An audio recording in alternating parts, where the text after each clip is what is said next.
Good evening, afternoon, whenever you're listening to this, ladies and germs. It is the Wookie, once again back for the Wookie Automotive Racing Ramblin' Podcast.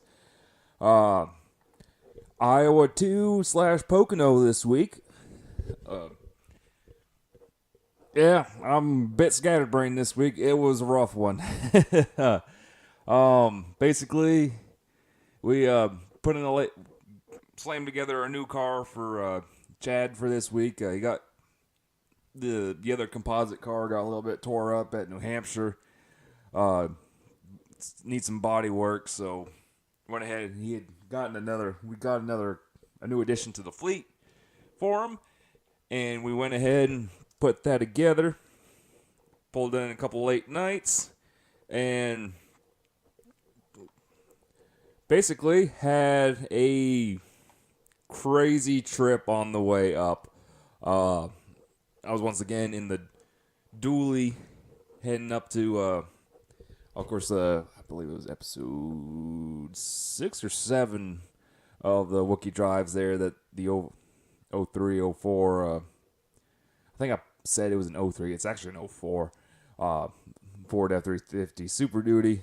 Well, once again, the old truck started acting up again, unfortunately.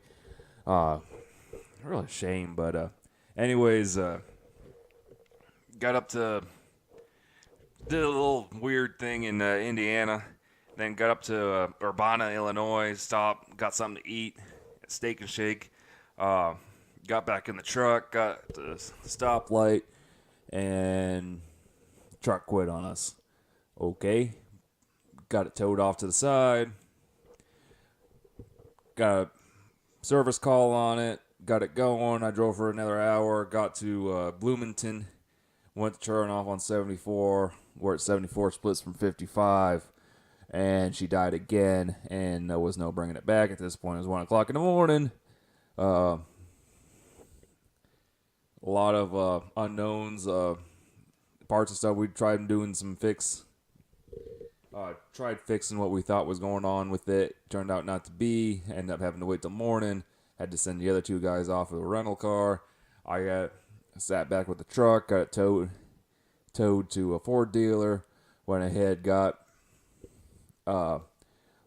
guy races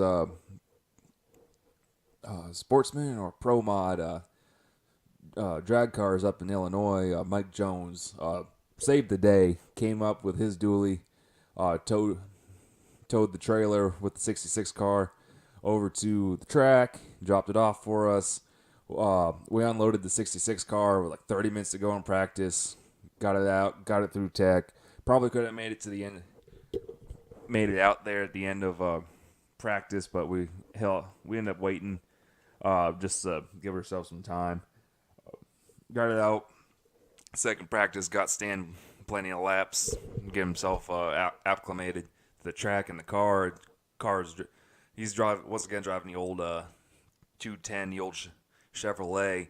Got it driving a lot better this time around. He really struggled with the car. It wasn't predictable, but we fixed some things on it. Meanwhile, this is going on. I'd been up since 6 a.m. Thursday morning, and that was on top of only getting 5 hours of sleep. And this was now Friday afternoon, Friday evening. So, yeah, got back to the hotel and pretty much went to bed. Was pretty much up. By the time I got to bed, I'd been up for 40 hours, say for a half-hour nap here, half-hour nap there. Yeah, I slept fantastic Friday night, and quite honestly, I'm probably still a little wore out from that trip. But I ended up getting another truck, safely made it back this afternoon, back to Statesville. Might actually see a little blurb about this a little quick vlog about this truck, because it's actually almost an identical truck to the red truck, but it's a stick shift, and quite honestly, all I gotta say is the shift. It's got a aftermarket shifter on it, and it's infuriating. But yeah, really. And then of course the race had a pretty solid car with Chad. After all is said and done, practiced good, qualified halfway decent. Seemed to race pretty good at the start, and then had a brake failure in the left rear. Started spraying brake fluid, which caught the side of the car on fire. Real unfortunate. At that point, the caliper had busted and wide open, and just the heat of it killed the brake disc or the brake rotor, and just real unfortunate. And we ended up leaving. Stan was supposed to start and park, and we ended up just running the whole race with him, just so he can get experience. And yeah, he finished the race. Cars in one piece. That's all you could really ask of Stan. He's a partner in the team, so and he was happy just to get the opportunity again to try to redeem himself because he wasn't happy with his performance in the June race, and it was a lot cooler this time around than it was in the June race. I believe episode 1 I talked about it, but yeah, it was a lot cooler. It was still a little bit warm. It was probably upper 80s on Saturday, and there was a definite threat of rain. But the rain, we had a little bit of sprinkles during qualifying. Didn't really actually rain, and then the rain held off. But anyways, race seemed to be like an average Iowa Xfinity race. You had a little shenanigans. That's the first couple segments, and then in the second half of the race, it got clean and green, had some green flag pit stops, and then it just turned into a precautions with like the last 30 laps. Overall, it turned into a pretty entertaining race. Congratulations, Christopher Bell, with his 4th win of the year, 3 in a row. Just absolute. He's by far now. I can safe to say if he's where I believe Johnny Sauter is in the Truck Series. If Christopher loses the championship this year, I'll be vastly disappointed. The 20 teams just clicking. He was feast or famine the first half of the year. Yeah, you got to win. I believe Richmond, But other than that, it was pretty feast or famine. Got a very hard crash at Bristol while he was leading, I believe. But this team's going to be very hard to beat in the chase. I just don't think I think the 7 car of Allgaier is probably the next best car because Justin's got a lot of experience at this level. He's got 2 wins. Well, of course, one's uncovered, but he's got 2 wins in the year. He's probably the next best regular we got right now. Then you got, of course, the Elliott Sadler, which he's kind of had a rough patch, but he turned it around. Had a pretty good run this race. Started on pole, led a bunch of laps, ended up finishing 6th, but still a pretty good run for him. And Allgaier finished 2nd, so yeah.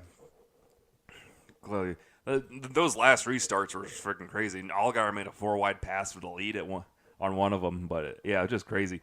And then Colt Custer's, he's going to be halfway decent. He's very consistent. I really want to see him get another win or two. It just seems he's got a real good first half cars and then just kind of fades the second half. They can't seem to put together the total package. But and then Daniel Hemrick, he's just a very consistent driver. And then Brandon Jones is actually starting to turn on the wick a little bit. Actually, starting to show a little bit of that spark he had at the beginning part of his career when he ran ARCA and K&N and a little bit of trucks. Had a car that was probably could have won the race. Just couldn't get around Christopher, and then of course he got dumped on the last lap. And then Tyler Reddick, man, this summer's been miserable. He's lucky he's got to win because man, he's gonna fall. He cannot catch a break on the start of these races. It's just miserable. I think he blew a tire like almost immediately, like 20 laps in, blew the left rear quarter panel apart. Let's see where he finished. 22nd. Yeah, that 4 laps down. Yeah, or no, 5 laps down. Yeah, that shouldn't happen. But anyways, it was a fairly entertaining race. I'll get to Pocono a little bit. We had a lot of topics to talk about in Iowa. It was just it's just an entertaining race. It was the Xfinity guys' time to shine.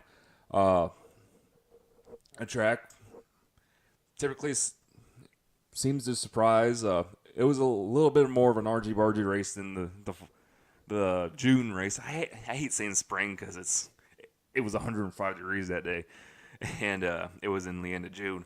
But anyways, we had some debuts. Let's see, wait for this to load. First one off docket is Max Tolman. He's a little sports car driver. He's been running some ARCA this year for Mason Mitchell. I guess his dad and his partner, who runs his sports car deal, bought a car from JGL. They're planning on running 3 races this year. This one, I believe, Las Vegas, and then I forgot what the third one is. But anyways, had a pretty halfway decent car. He probably could have finished top 20, but got caught up in he got crossed up off, pulled down on Tommy Joe in the 78 car, turned himself, ended up going to the wall. Hard crash. Took out Matt Tift in the process. Kind of disappointed with NBC. Missed a lot of replays or missed a lot of wrecks on this one. Really kind of let everybody down on the coverage they had with the camera angles. But and back to Christopher Bell. Yeah, I can't believe that when that 60 car of Chase Briscoe spun in front of him, he probably barely touched him. But like everyone's like, "Oh my God, that's completely out the door." Blah blah blah blah. But he didn't even have a fender rub. That is championship quality luck right there. That's all I really got to say about that. Yeah. But anyways, Max Tolman finished 30th in his debut with quote-unquote family team. Another one making his debut is an old Roush development driver, Pete Shepard, the third Canadian driver. I remember he used to run. He was a Gong Show graduate, and he ran a few races for Roush in the 50 truck back in 06, 07. Never really got a chance afterwards. He was one of those. Roush had a tendency to sign like 20 a stupid amount of drivers, but they'd only put in effort into 1 or 2, it seemed. And he was seemed like he was a victim of that. Because they also tend to run the way they Roush. It seems like they sign a bunch of people with the intentions of keeping them from being competition for their main targets. Well, that was the way it just kind of seemed. And there's some people that know that work with that group, with that operation. That's kind of how they treated a lot of their quote unquote development drivers in the 2000s. It just signed a bunch of them, but only a couple of them are their focus, and just the whole intention is keep some really good drivers, unfortunately, on the sidelines that keep them from outshining their intended next best things. But yeah, Roush had some questionable decisions in the mid 2000s. The whole 6-car debacle. Probably one of the lead. How that whole car turned out. Who was supposed to replace Mark? Who ended up replacing him, and how little experience he had. Of course, drivers turned into a solid veteran driver, but he had a lot of growing pains growing up because it's like 18 races in the truck series before you boom cup. But of course, many of you obviously know who I'm talking about. But anyways, I believe that was their 2 debuts this weekend. Driver-wise, was Max and Peter. Peter, of course, running for JP Motorsports in the 55, and man, that car was slow this weekend. I don't think that was part of Pete's driving ability. I think a lot of it was car. That it seems like there's, and then also speaking of JP, Josh Bilicki with another engine failure, dead last. Started skipping during qualifying, and then they went out and made a couple laps and just brought it in. And man, he's lucky Chad had a bad race and also finished in the 1 point range because Josh is. It's really hope. I'm really hoping for Josh that his the road courses kind of turn around because that's his specialty.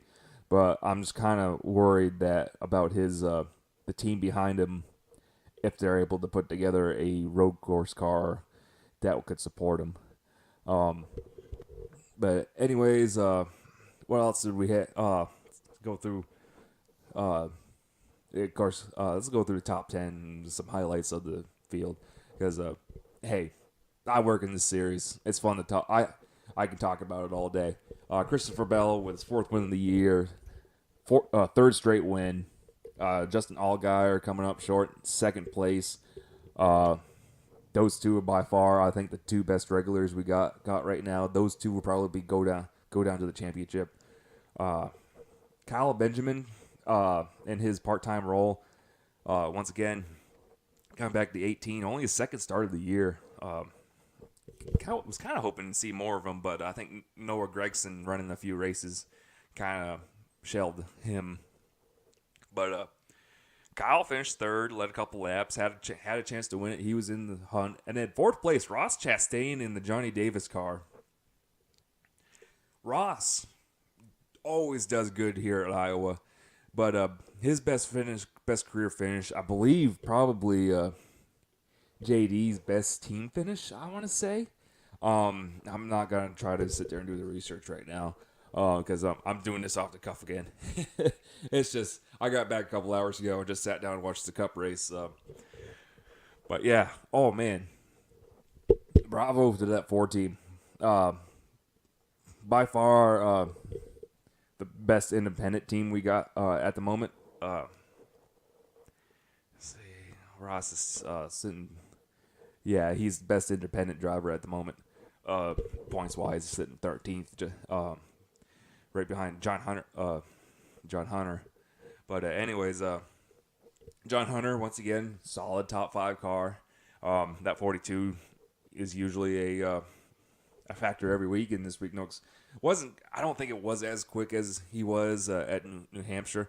I thought he had a car at New Hampshire that probably that could have possibly contended for the win, but still can't argue with a 5th place finish. Good to see him do good in that 42 ride because basically, I think that's a trial. You'll probably see him full time if they can get the funding together, but I don't see why not. I think they can get the funding together to put him full time, make him have him go for the championship next year. I wouldn't be surprised if he got a win this year. We got Phoenix coming up. John Hunter seems to be a real good flat track racer. I don't know if he's scheduled to run Richmond or not, but you got another Richmond coming up. I think he'll do real good there. He'll probably do good at Darlington. I think it's the type of driver he is because he got his win at Gateway, and I won't count him out at the road courses because he got that famous finish at Bosport that rubbed a lot of people the wrong way with him, but I think John's career is starting to look pretty bright now that he's aligned with Ganassi, and if Ganassi can get the funding together to run him and put the effort into developing him, I can see him being a viable option and probably replace Jamie McMurray in the 1. Ryan Reed finished 7th. Ryan Truex had a solid race, finished 8th. Custard kind of faded, finished 9th. Chase Briscoe in the 60 car kind of came back from that spin to finish 10th. And then Daniel Hemrick and Brandon Jones were the last 2 cars in the lead lap, finished 11th and 12th. Other highlights, Shane Lee once again in the 3 car. He's turned into a good little driver, I believe. He's done pretty good where what that 3 can do. Finished 13th. Casey Roderick coming back. man, he hasn't been in this series. It was like 5 or 6 years. And of course, he ran for Randy Hill slash Go Green and SR2. So always when he ran the little bit of Xfinity he did and trucks he did, it was for low budget teams, and so he went back. He's become probably one of the top late model drivers in the Southeast, based out of Georgia. He competes for wins on a weekly basis. He's become a star in the late model world, and he got a very good opportunity this weekend. GMS called him up. Hey, like you to run Iowa in that car. See what you could do. And Casey did a real good. Fastest in first practice, I believe. Ran top 10 most of the day. Kind of faded, but it got spread out that second half before they started wrecking. So it kind of threw some guys back and launched some guys forward. And but I think he had to make an unscheduled pit stop at one point. But it still came back to finish 15th. Very good run for Casey. I'm kind of hoping we see more of him. I wouldn't in that car, but I doubt it a little bit. Side note: AJ Allmendinger's gonna be in that car at Watkins Glen, so that ought to be a fun watch right there. Let's see. That'd definitely be a combination that could probably win that race. Anyways, Alex LeBay with a really good finish, finishing 16th. It does appear I haven't delved into it at all, but looks like the Can-Am deal is done for the year. It was only the first half deal, but it hasn't stopped them. They got scrounged up some other funding from Roy Auto and VRR Victoriaville, and 16th place finish, a real good finish for him. Joey Gase in 17th. Good finish at his home track. David Starr with a top 20, finishing 19th. Tommy Joe in the BJ McLeod entry, finishing 21st. Josh Williams and Spencer Boyd getting top 25s. And Garrett Smithley probably should have had a top 20, but he got wrecked late in the day. And then he blew the clutch about halfway and then trying to get it restarted. Yeah. But anyways, that's kind of the rundown to Iowa this week. It was a good standalone race. The Xfinity Series definitely needed a race like that. I was a little disappointed by the stands. I think there was a little bit more in the stands than there was in the June race, but not by much. The June race, you could have argued about the weather, but we had the weather was pretty good, save for some overcast and some potential rain, but we never got the rain.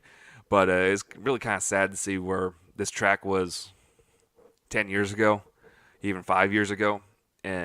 But I was kind of reading some interesting things. Brad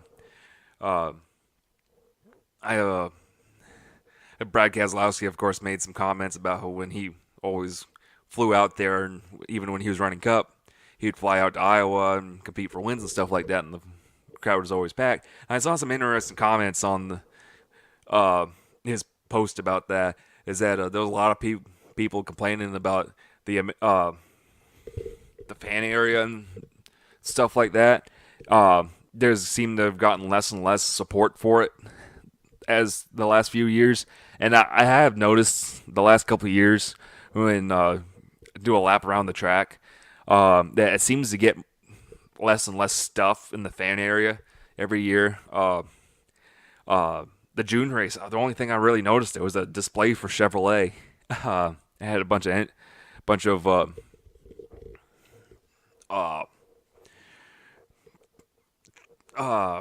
display models there, and that was the only thing I really noticed. And they did a post-race concert this weekend, but yeah, I can see where these fans are getting at. Even in the infield used to be popping. They had vendors serving food and stuff, and they had a couple show cars sitting there, and they had a bunch of people around. And there's really nothing now in the infield. It's just you can walk up to the fence and look at pit road or look at the garage area, and that's about it. And it used to you had stuff to do there, and it just seems like there's less and less. And I can kind of see that argument, which is kind of a shame because this is a lot of fans' best hope for a new track on the Cup Series, and if the track isn't gonna do much to keep the existing fans, and they're gonna continue to wane in attendance, that doesn't bode well. That's like Dover Motorsports 2009 level of track promotion right there. Not quite, but there was some. I feel with Gateway in Memphis and Nashville Super Speedway, there was some non-promotion to fail to cut the fat of the company there. But anyways, that's a story for another. That's some conspiracy theories from some other time. But yeah. Anyways, let's get to the meat and bones. Let's talk, of course, the big racing of the weekend. Cup for their second trip to Pocono, and I thought it was a halfway decent race. 13 cars had to start in the back because of failing post qualifying inspection. Second time they've done this year, where they've done they've they've been doing these 2 day shows the last couple of years, usually the Saturday night races, but they've been starting to do just Saturday Sunday shows for Cup. And what they did is that they did a couple practice sessions in the morning, then he went out and qualified in the afternoon, and then immediately after qualifying, you got to have your car ready for tech. And 13 cars failed this time around. They only had 3 at Chicago, but 13 this time around at Pocono, and there was a lot of controversy, a lot of backlash about it. Scott Miller had a kind of a candid. They let the media interview him after the whole thing, and he kind of had a candid interview. Say, hey, 27 other cars can pass. The 13 others should too. If 27 other cars can, basically said if 27 other cars can pass inspection, it's not NASCAR. I'm not gonna get into my thoughts. I think there is stuff NASCAR can do with tech that can do things a little bit differently. But honestly, I don't run it, and honestly, the way Cups run is that if it's green, either you got to be green in the good, or you got to fix it. And there was a lot of fixing this weekend. That's all I really say. But so basically, your big three had to start from the back, and it gave Daniel Suarez, I believe, his first pole. Let me look at his first career pole. And then it turned into kind of a career day for Suarez, and ended up finishing second. Probably had a chance to win. And then his teammate Eric Jones tried making it 3 wide on the final restart, and I think it kind of cost Daniel some momentum and allowed Kyle Busch to get a second and a half away, almost 2 seconds away from them. But anyways, nice to see Suarez with some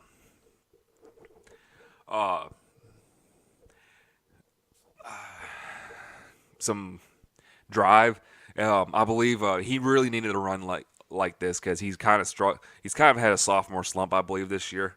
Yeah, last year was his rookie year. He didn't win Rookie of the Year. He lost to Jones, but he's kind of had a rough year this year, and it's nice to see him win the pole and try to compete for the win. But anyways, Kyle Busch once again, one of the big three, won. Kevin Harvick had another fast car, ended up finishing fourth, and then Truex kind of got in some problems. I wasn't paying attention to some of it, but I guess had some pit stop issues and stuff. But ended up finishing 15th. But yeah, anyways, once again, another one of the big three wins, and there's complaining. What are we gonna do? I don't really know, but the cream rises to the top, and that's what happened. It just the way the race went, Kyle just kind of once he got to the front, you got to be able to out restart him, and Suarez is still very much in his shadow, trying to learn, and yeah, he was no match for Bush. Um, yeah, I it was a halfway decent race, regardless. Had a very scary crash.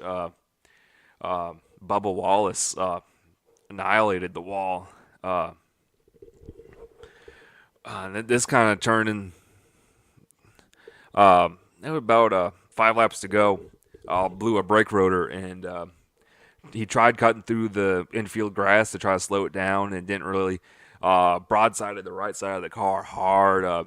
He hit side flush, but he hit so hard, broke the rear clip of the car, and it shot the bodywork off the rear of the car. Very, very vicious crash. He was a little bit shaken up, but he appears to be okay. Did a very candid interview. They did a scan on him, made sure he didn't have any twins, and yeah. And then this is coming off the weekend. They Petty re-signed him for another year, so good to see.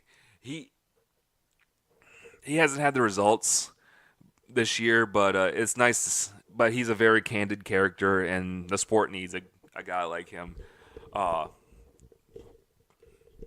full time.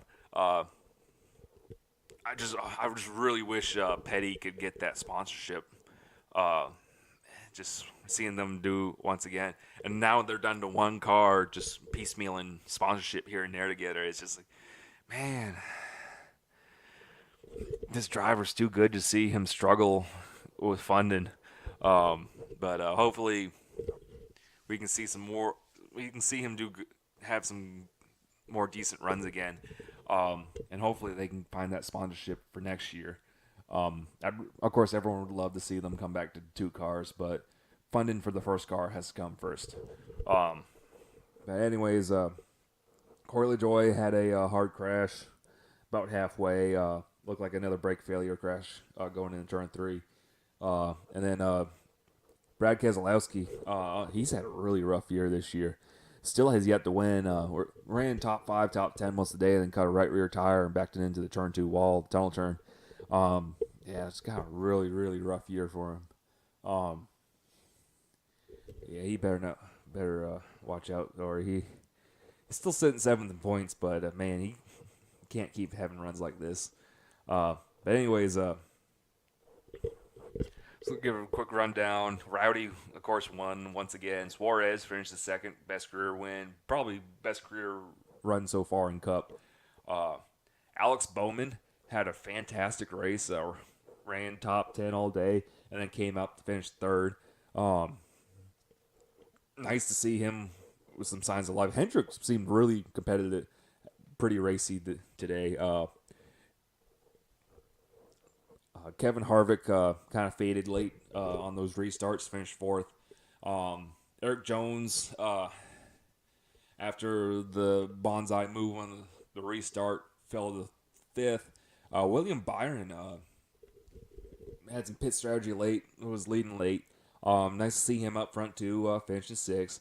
Chase Elliott had a top 5 car all day, but he got tagged by Harvick, I think the last lap or second or on the restart, and ended up falling to 7th. Ryan Newman quietly with another top 10, 8th. Kurt Busch coming back from a cut tire and a green flag pit stop, finished 9th, and then Denny Hamlin finishing 10th. Some other notables: Allmendinger finished 14th. Michael McDowell finished 16th. Jimmy Johnson actually, he was kind of disappointed with his result. I didn't realize he fell back to 17th, but he was top 10 most of the day too. So kind of disappointed to see him in 17th. And then David Reagan quietly with 19th, and then Jamie McMurray kind of hit everything but the pace car today, and still finished 20th. So and then hey, Kyle Larson. Man, he had top 10 car, but he got damage from McMurray crossing lanes, and then I guess it was a fight after race 2 between Matt DiBenedetto and Almarola, but I didn't really see what happened. Other news: Jeffrey Earnhardt announced this weekend he was got to run 14 in the remaining 16 races for the Gaunt brothers. So yeah, we got pretty much another full-time car on the entry now. So and nice to see. That's a very well prepared car. So I'm kind of curious to see what Jeffrey can do behind the wheel of that car. Um, Mark Hillman's the crew chief, running the Ayrton Motors. Uh, Marty Gaunt, he does a lot of work for Toyota. So I think this would be a good opportunity for Jeffrey. And then trying to think what else we had. It's really anything of note this weekend for the Cup Series. A couple of real hard, one very scary crash. Next, Watkins Glen for the second road course race of the year for Cup. First of the year for Xfinity. Always a fantastic show and always packs the grounds with fans. Yeah, always a great event. If you're in upstate New York, this is a must-go-to event. One of the best road courses in the country. I think Road America just barely beats it, but Watkins Glen I think has a little more, a little better infrastructure just because the Cup Series has been going there for so long, and they've kind of ISC has built it up a little better. But anyways, can't wait. And then Cannon, I want to say. Let me double check. Yeah, Cannon East does race this weekend too. So, yeah, there. So, yeah, there's gonna be three pretty good races. Anyways, what else raced this weekend? IndyCar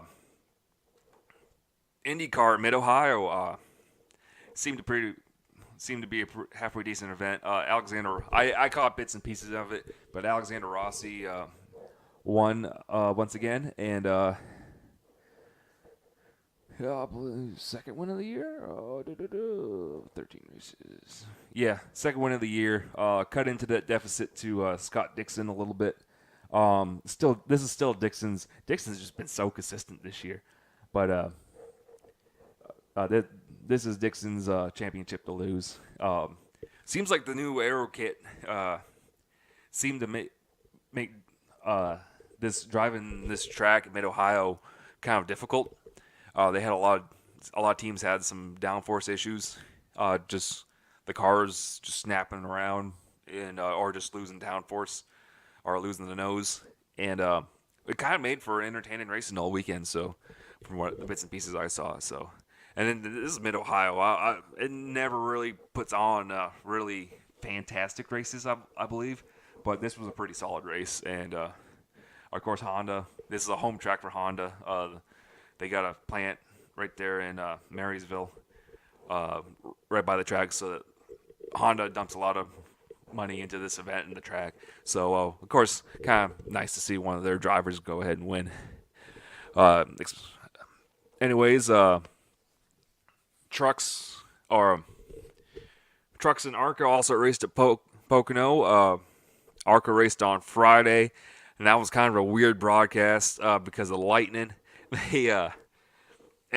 Fox brought their camera guys down, and then ARCA didn't pull the spotters down, so they kept the race going until about a little past halfway. They finally called it because the rain started, and they end up calling the race. And Zane Smith finally once again broke through for another victory, his fourth of the year. But man, Sheldon Creed's just been so good this summer. He's got a 185-point lead on Zane, and then everyone else is pretty much out of it. So I've been quietly rooting for Zane over Sheldon. So, but yeah, no, this was MDM Motorsports' race to lose because Zane Smith, Sheldon Creed, Chase Purdy finished third, and then Harrison Burton finished fourth. And then the first car that wasn't a MDM car was Riley Herbst in fifth in the Gibbs entry, and then Todd Gilliland in a DGR car finished sixth. He actually had I guess, a pretty fast car, but couldn't quite put it together. Or they had some pit issues, I believe. They had pit issues with Noah Gragson at the June race. So kind of something I thought it was kind of interested at DGR. And then Cody Rohrbaugh with a pretty good race, finished in 7th. Will Rogers finished 8th, coming back for the straighter entry. I really want to see this team back full time, but I think they're rebuilding right now. Travis Braden came back for a 9th place finish, and then Brett Holmes, after a few races off and running the 52 car, came back with his family entry and finished in 10th. So good entry for him. A good race for him. Decker Watch 2018. Natalie Decker finished 15th, and apparently broke an axle shaft late in the race and limped it around, finished 15th. She qualified 10th. Yay. I think the only thing of note I really saw of her this weekend is that she was sponsored by Shoney's. Make all the Rick and Morty references you want right there. And then Gus Dean won the pole, and then unfortunately got loose and wrecked it. And then Joe Graff, I guess, had a real hard crash, but the cameras missed him, of course. And apparently Mike Seneca tried fighting Wayne Peterson. Apparently he's been teasing all for a few weeks now that he's got to make his grand debut running at Pocono. And I guess he was trying to get together a truck ride, but I guess, hey, guess what? NASCAR hasn't forgotten about Martinsville. So he was trying to find a ARCA ride, and he went ahead and they put him in, hooked up Wayne Peterson. And, of course, apparently what the story goes, because Mike put this out on his personal Twitter, by the way, so the details are out there. Apparently paid Wayne $500, which is that doesn't even pay for a set of scuffs usually. Paid Wayne $500 for the weekend, and with the intention to run the whole race. And I guess Wayne told him on race day, "No, I can't run you the whole race on that." Well, apparently Mike got all mad and got all in Wayne's face, and Wayne's, bless his heart, that man is probably. Oh man, look, 1938. Yeah, he's 80 years old this year, but the man has got a really, really cool history. Wayne was Special Forces. He's done a lot of stuff that he's not allowed. Between Vietnam and Cuba, and he was one of the Secret Service agents that escorted JFK's body after JFK's death. The man's got a fantastic. He's a war hero, and he just plays an ARCA for fun. You would never know if you saw his operation and you saw him in person. But no, yeah, a lot of shenanigans in ARCA this week. 29 cars on the entry list. Half a decent field for Pocono summer race. And that's that. Trucks, of course, ran. And from what, of course, obviously I didn't watch this one because I was at the track getting ready for qualifying for Xfinity. But basically, from what the consensus was, this was a snoozer. There was some spins in practice and qualifying. That was about it. The only thing really of note is that Noah Gragson about passed out in getting ready to qualify. They pulled him from the seat. Doctors wouldn't let him run. I guess he's had stomach flu all weekend. And so they put Eric Jones in. Eric Jones finished second in his car. I guess, God bless Noah. He's quietly turned into a favorite of mine in the series. He's got so much passion. And yeah, it appeared he was really heartbroken that someone else had to run his truck. And of course, the boss man, Kyle Busch, won dominant fashion. 41 pole at 43 or 60 laps. And yeah, why are the trucks running here? Why? There's no reason the trucks should be running here. The only reason trucks is here is just so they can knock off another division on on the docket for the weekend to try to sell cup tickets on Sunday. That's really, I feel, is the only reason. ARCA, of course, has always been the undercard, but it's they've been doing it for 30, 40 years, so it's just kind of been tradition. It's only taken until like 2010 before we got trucks here, and then 2 or 3 years ago, then we got Xfinity racing here. It just Pocono does really good in a series like IndyCar or Cup, where it's the best of the best trying to outdo each other.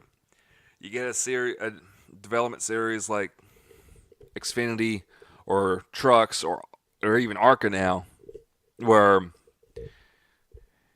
things are equal but different. There's a lot of basically with these other series. There's a lot of disparity between the front and the back of the fields, and it shows at these races. It just gets spread out, and you ride around for 60 laps. And hey, guess what? That's what trucks did. I just hope when they shake up the schedule, Marcus Lemonis, I can't tell you what. I'm very bad with names. But basically, the CEO of Camping World and Gander Mountains, actually today they put out their big press release. They showed off the new logo for next year for the Gander Outdoors Truck Series. Basically, Marcus, hey, I want to see the Truck Series, the schedule, be able to stand on their own again, and expressed a lot of interest in bringing trucks back to the Denver and Milwaukee markets. He said he thinks those markets are really missing entries or the series, and I agree. Unfortunately, the two major tracks that we think of, those 2 mile tracks, the famous Milwaukee Mile, which is unfortunately sitting vacant, and the Pikes Peak International Raceway, which I guess is about an hour from Denver. But there's 2 problems with those 2 tracks. Is that Milwaukee incurred a lot of debt. The last few years they were running, the promoter in the late 2000s was starting to run into payment issues with the series it was setting or was racing there, and in the end that lost him IndyCar and Trucks and Xfinity. When Andretti brought back the IndyCar race there, they had to pay off the debt from the previous promoter to be able to race there for IndyCar to come back. And I don't think anything's done that with for NASCAR. So yeah, I believe it's gonna take some politics for that to happen. And I really don't know what's up with the fairgrounds and what is the plans, what their intentions are with the track. I know there's a lot of question marks around it right now. Probably something more realistic is that we'll probably see like trucks at Road America, which I wouldn't mind seeing because honestly the trucks need another road course. Yeah, there's plenty of real good short tracks, Lacrosse, Madison, Slinger, but unless NASCAR goes full bore with what they need to do is go. I'll probably get into this with a later podcast, which I'll probably devote an entire off-season podcast of my dream truck schedule, because there's a lot to talk about, a lot to unwrap, but yeah. And anyways, and then the other option is Pikes Peak, but when ISC sold that track in 2005, they made the current owners sign a exclusivity deal. They can't hold any national events there. And they've since taken out. There's only 10,000 seating for 10,000 left there, but that one I believe would be more viable, in my honest opinion. But also the other options, race the trucks at Colorado National. Um, that's a fun 3/8 mile. That looks like a fun 3/8 mile, and it would be a nice return to form to the truck's roots. Um, Either one, I believe, right now is far fetched. But if the CEO of the title sponsor wants races in the divisions, really, that's your two options right now. I think there's a road course in the area, but I don't think it's kind of up to the snuff. I think the whole truck's there, but no. This when the track contracts come out, the truck series needs a lot of work on the schedule. They need to cut a lot of the companion race fat. But anyways, running through the top 10 for the truck series. Back on track. Kyle Busch, of course, won. Eric Jones second. Two Cup regulars in it. Dalton Sargent with his best career finish so far. Finished third. Stuart Friesen came back from a spin in practice qualifying. I don't know. I didn't have a chance to see any, but finished fourth. Justin Haley with another good run finishes fifth. Grant Enfinger sixth. Todd Gilliland with a solid run finishing seventh. Johnny Sauter with another top 10 finishing eighth. Matt Crafton ninth. And front row Joe Nemechek with a top 10 finish. With his son running for Ganassi over in Iowa. Joe got time to shine and had a pretty good run. I'm trying to see if any guys come back. Ray Sickle Rally ran for Beaver, and they had some issues, ended up having to park it. BJ McLeod ran for Mike Harmon, finished 24th. And Brett Moffitt had some engine issues. And then the rest of it,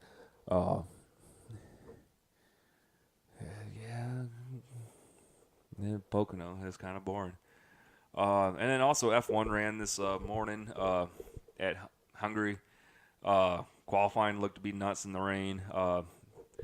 The race, the little bit I watched was pretty entertaining. Lewis Hamilton once again won, extended his points lead. Vettel kind of threw the race away, unfortunately, with a very bad pit stop, finishing second. And Kimi Räikkönen finished in third. Daniel Ricciardo, Valtteri Bottas was hitting. Of course, him and Vettel, I think that was kind of more of a racing incident. Vettel chopped him, but then he went ahead and Daniel Ricciardo was trying to. He went to try to get by Daniel Ricciardo and slid the brakes and punted Ricciardo. And yeah, had to give the spot back. But then Pierre Gasly for Toro Rosso, a nice sixth-place finish. Kevin Magnussen finishing seventh in the Haas. Fernando Alonso with the top 10, eighth for McLaren. Carlos Sainz, ninth for Renault. And 10th for Romain Grosjean. Double point state for Haas, so very good run for Haas. They've quietly, the last few weeks, seems they've been turning around some of their bad luck. If they can get, when they get Romain Grosjean, keeping him from being just a total wrecking machine. Other thing, the retirees, Stoffel Van Dorn blew her transmission up. About 20 to go. Max Verstappen, another power unit failure, 5 laps in. And then Charles Leclerc, just a victim of the argy-bargy start, broke his suspension and had to park it, unfortunately. Leclerc, I think, is probably one of the top. He will probably be in the Ferrari ride. There's talks of him being in it next year. I think he needs another year in the Alpha Sauber. But we shall see. And then also racing this Pinty series ran twice this week, doing their annual West Coast swing. Last night, Saturday night, they ran at the Quarter Mile Edmonton International Raceway in Edmonton, Alberta. LP Dumoulin won over the dominant Kevin Lacroix, who led 281 out of 300 laps. Alex Tagliani third, Cole Powell fourth. DJ Kennington running up, uh, finished up top five. But actually, 17 cars at a West Coast or a Western Pinties event. I think it's pretty good for that series. But and then K&N did their combination event at Iowa, and 25 cars between the two series at Iowa. But yeah, it looks like it was a pretty good race.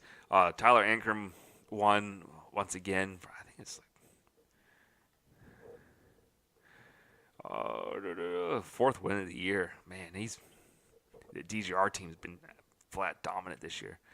But anyways, Ankrum won over West Coast drivers Derek Thorne and Ryan Partridge for of the West Series. Spencer Davis was the next East guy, finishing fourth, and then Ruben Garcia Jr. was driving for Rev for the East Series, finished fifth. The West Series sits right now. You got a tie for the points lead between the two Brancati drivers, between Ryan Partridge and Derek Thorne. Derek Krause is 26 points back, third for McAnally. And actually, the next three drivers are all McAnally drivers: Derek Krause, Cole Roos, and rookie Haley Deegan. And then Cody Vanderwall is kind of the first independent driver. Is currently sixth in points. He actually debuted a new car in this week with a car purchased from McAnally. So where did Cody end up finishing? He's a fun watch in that series. They do a lot with nothing. Looks like he got caught up in a crash. It's unfortunate. But anyways, and then in the East Series, let's look at the points. Yeah, Ankrum's running away with it, 37 points back. That's like 2 or 3 races, right? Over Dipple, his teammate Dipple, and then Ronnie Bassett Jr. Quietly sitting in third place. You wouldn't think so, but he's currently third in points. And then Anthony Alfredo, the top MDM driver, sits fourth. And then Ryan Vargas for the top Rev driver, sitting in fifth. So that is your K&N update. And yeah, that is pretty much a podcast for the week. Another one off the cuff. Yeah, I got back at 3 o'clock today and kind of laid down and tried to pay attention to the Cup race. It was all right. I'll have to say once again, had very scary crash with Bubba Wallace, but good to see him come walk away from it, and hopefully he doesn't have any concussion or anything like that. Early signs look good, so man, that was a scary crash. Man, they absolutely killed the right side of the center cage on that car.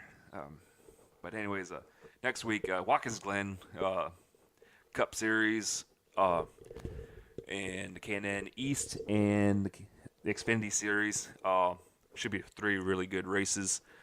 Truck Series is off for a week. Pinty Series is off for a week.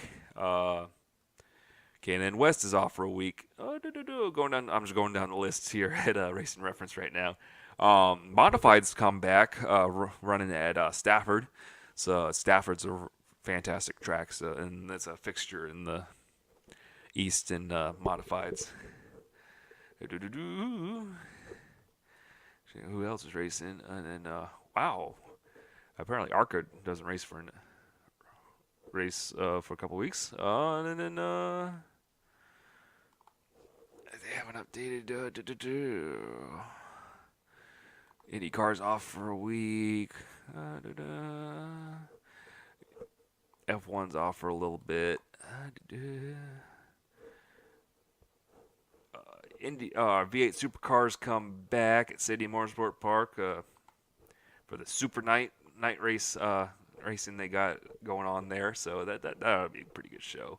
And then of course the cars, Super Lates and late model stocks running their throwback 276 at Hickory. That ought to be of course everyone's doing throwbacks and stuff like that. So Hickory always puts on a show. It tends to be not a slightly less crazy Bowman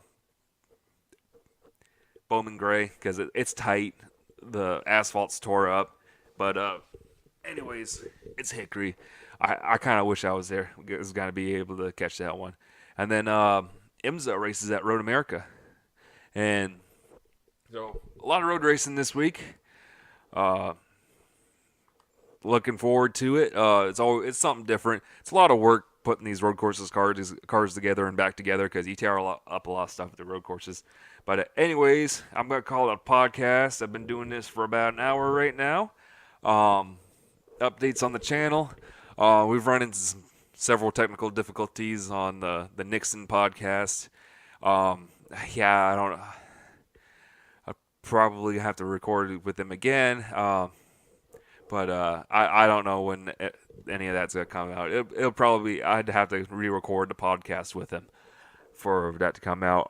I got the June vlog edited. I just need to upload it. I'm going to try and get this out. Of course, should already be out by the time the podcast comes out, either Monday or Tuesday. I'm also going to try to get another video done, that museum video done. And then I'm just going to slowly work on that, the next Wookie drives whenever I get the chance. Anyways, this has been, quite honestly, one of the craziest weekends I've had. This has been the Wookie Automotive Racing Rambling Podcast, and I've rambled on for far too long. Yeah, I've seen way too much corn this weekend. Have a good one. I was thinking along the lines of no TV and no beer make Homer something. Go crazy? Don't mind if I do!